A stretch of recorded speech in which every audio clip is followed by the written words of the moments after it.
ఆ ధనుర్మాసంలో చెయ్యాల్సినవేమిటి, చెయ్యకూడనివేమిటి అవన్నీ వీడియోలో మొట్టమొదట చెయ్యాల్సినవేమిటి కొన్ని నియమాలు ఉన్నాయి.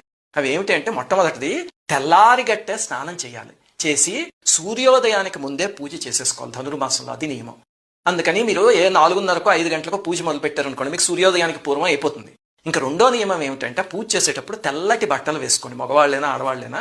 అలాగే ఊర్ధ్వ తిలకం పెట్టుకోండి, అంటే ఆ స్త్రీలు కూడా పెట్టుకోవచ్చు. మీరు వైష్ణవులు ఎవరినైనా చూస్తే కనుక మీకు కనిపిస్తుంది. అలా పూజ చేసేటప్పుడు ధరించండి. అలాగే పూజా మందిరంలో రంగనాథ స్వామి కానీ, విష్ణుమూర్తి కానీ, కృష్ణ పరమాత్మ కానీ ఏదో ఒక ఫోటో, అలాగే గోదాదేవి ఫోటో, ఆ 2 పెట్టండి. చిన్న చిన్న మూర్తులు ఉంటే కనుక మరీ మంచి, చక్కగా అభిషేకం అన్నీ చేసుకోవచ్చు. లేకపోతే కనీసం ఫోటోలైనా పెట్టండి. ఆ తర్వాత మూడో నియమం ఏమిటంటే, భోగ వస్తువులకి ఈ 30 రోజులు దూరంగా ఉండండి.